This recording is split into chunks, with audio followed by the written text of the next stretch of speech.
everyone, I'm Allie. And I'm Felicia, and we're the co-founders of the Keep Your Head Up Foundation.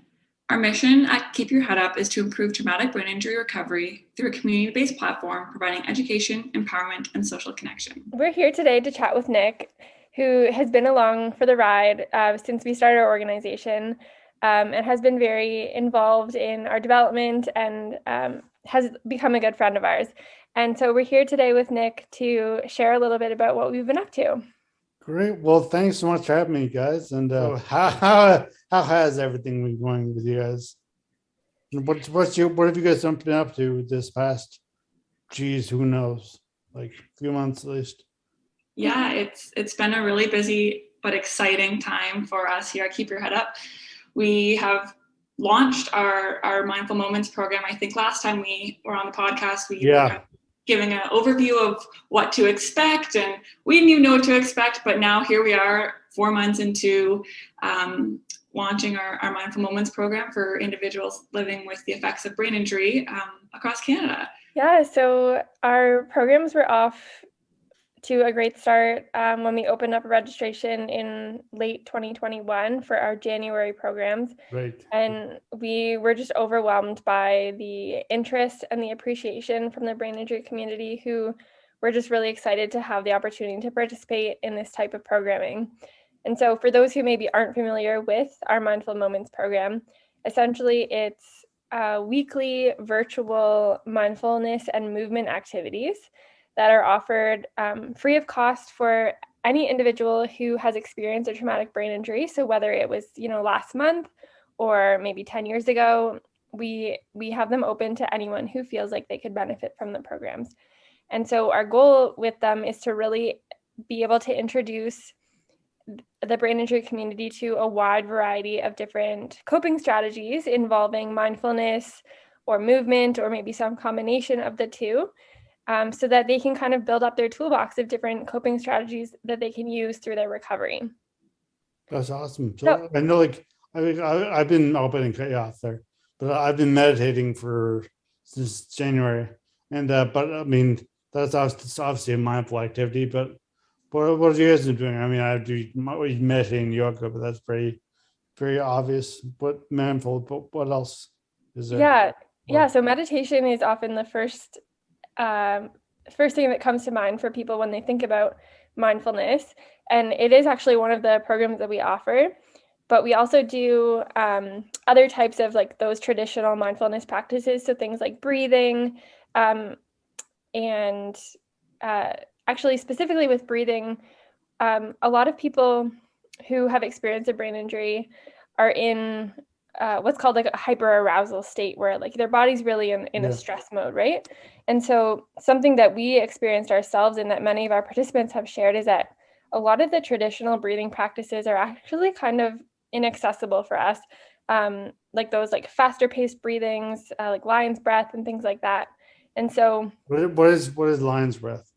It sounds like yoga thing, but it's almost like an attempt to create heat in your body. Okay. So I should know better since I am a yoga teacher, but because I don't like it, I really don't know it well. But essentially it's like rapid and prolonged exhales. Okay. And they're kind of at like a fast pace in an effort to kind of like really create that state within your body. But people with brain injury tend to prefer the slow breath, where you're really focusing on prolonging the inhale and the exhale in like a 4-6 kind of rhythm. Like that box? Or breathing and stuff? Yeah, so actually with the box breathing, that's where you inhale for 4, you hold for 4, you exhale for 4, and then you hold for 4. And that's a really, really common breathing exercise that people use when you Google search breathing exercises, or when you go and visit a mental health professional. That's one of the first exercises that they'll give you. Okay. But for a lot of people with brain injury, they actually really struggle with that holding piece. And so something that we offer in our programs is doing more of a 4-6 breath, where it's like you inhale for 4, exhale for 6, inhale for 4, exhale for 6, and there's no hold. And we've found that that works really well for our community. Wow. And so that's just an example of how, like, a lot of different organizations offer mindfulness and movement programs, but we really focus on offering them in a way that's accessible for the brain injury community. And of course, everyone is different, and some things will work really well for one person and not so well for another. So that's why we really are trying to offer a wide variety of different things, and then everyone can kind of pick and choose. Oh, that one really worked well for me, or that one didn't, but maybe next week's will. Yeah, just to add to that, it's really nice since our programs aren't you have to sign up and go to all 4 at one time. We've seen in a pattern in our registrations that, some people will just choose which one they want to attend. And that's what I think also has been really beneficial for our program delivery, kind of just letting, you're not committed to signing up for the whole month. You can sign up for, if you're just interested in the yoga nidra session, just sign up for that one. Or if you're really interested in the art therapeutic based programs, and you can just sign up for that one as well. So I think that's been something that has been really well received within our program delivery. I've seen a few of your posts, obviously, on Facebook and on Instagram.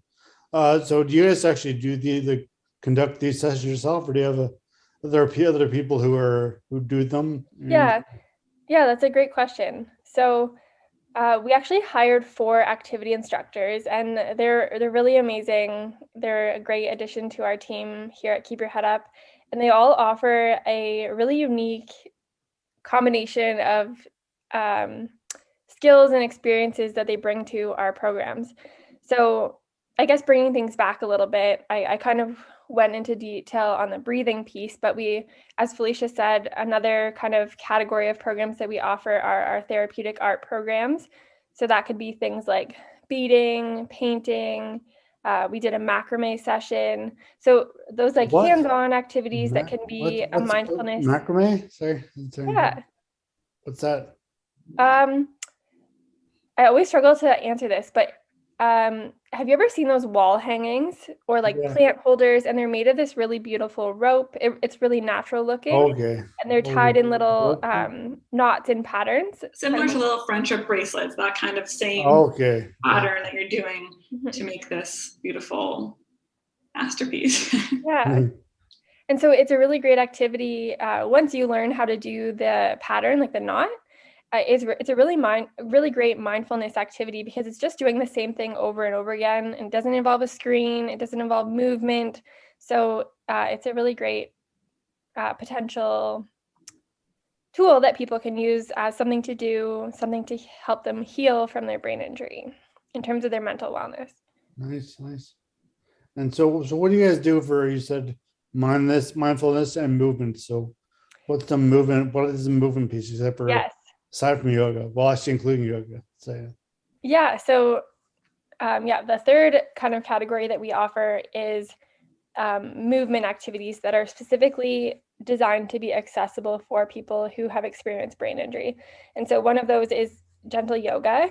And we've also offered a session called mindful movement, where it's a little bit more, I wouldn't call it like Pilates, but just a little bit more getting your heart rate up, but in a way that you're being really gentle and practicing mindfulness along the way. So that program is offered by one of our instructors, Maria, who had her own experience living with traumatic brain injury.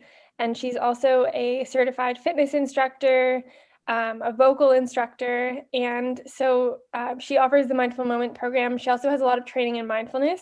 And so one of the programs that she's offering for us next week is a really, really unique program that is just, it's so special that we have Maria on our team to be able to offer. And it's called Mindful Vocalizing. And it sounds kind of intimidating for people who don't have a beautiful singing voice like Maria does. But essentially what she's going to do is lead an exercise where you can play with using your vocal cords and your own voice as a way of practicing mindfulness. So if you're familiar with the vagus nerve. Yeah. So that nerve plays a really important role in our body's ability to calm down and find relaxation. And so using your vocal cords is actually a great way to help that vagus nerve do what it needs to do. And so through the mindful vocalizing session, we're going to be doing different like vocal exercises. And the great thing about virtual programs is that you can actually just mute yourself. So no one needs to hear your singing voice except you. And then there'll also be a fun activity where you can actually create a fun little mantra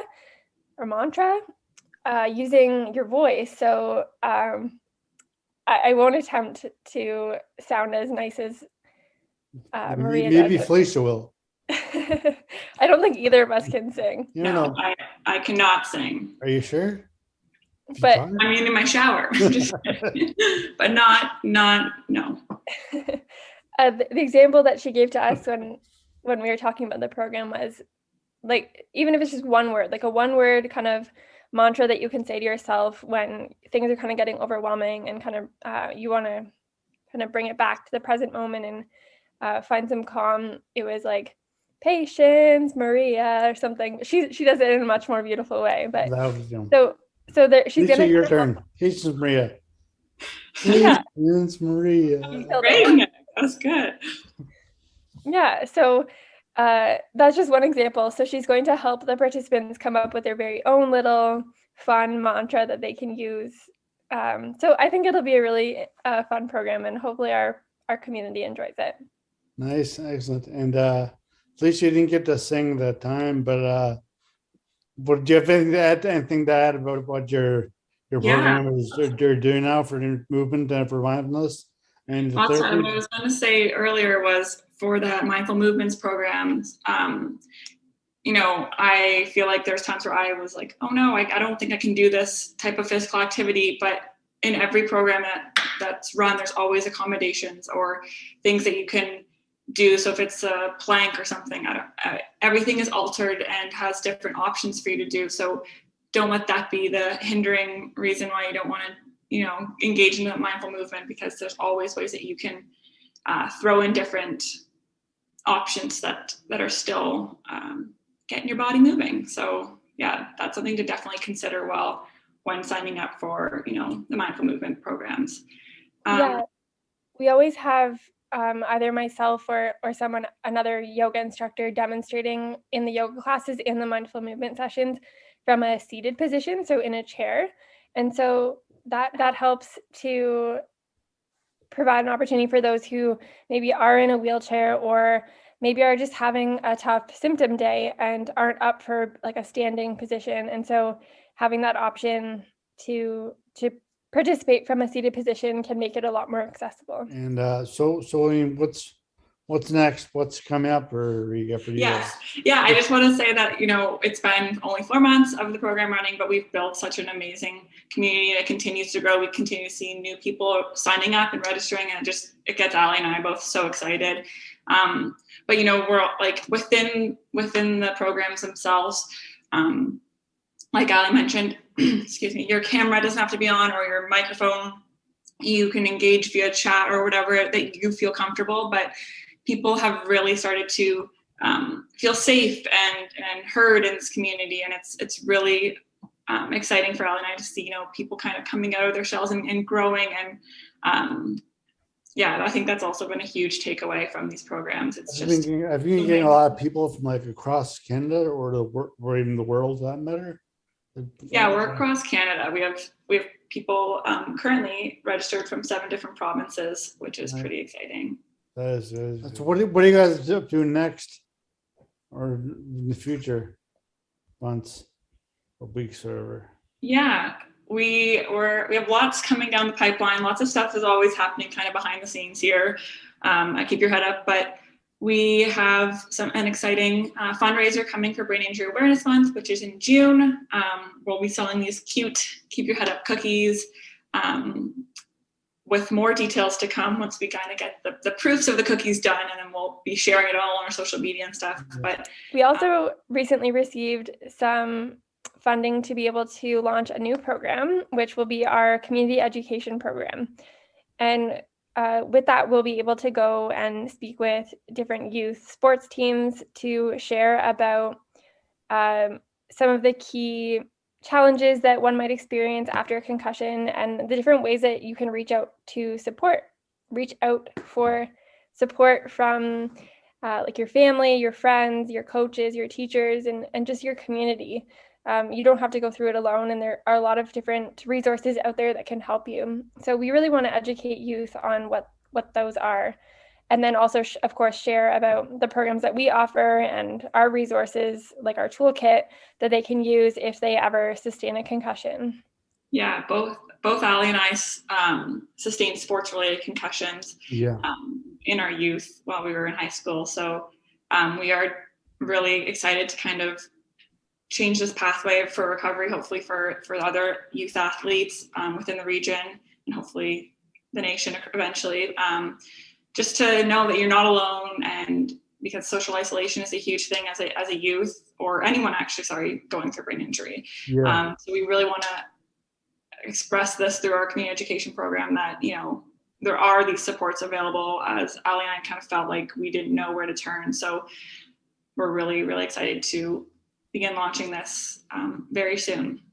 So are you guys going to schools that do this outreach, or are you guys going to go to like clubs, sports clubs and stuff? Or this funding is specific for sports teams, but we have definitely explored going into schools. It's just been a bit challenging right now with the pandemic, and so one day I meant like school teams, school sports teams, or club teams. Just club teams now, because is it? Yeah, exactly. There's no limit on who can get educated on this kind of stuff.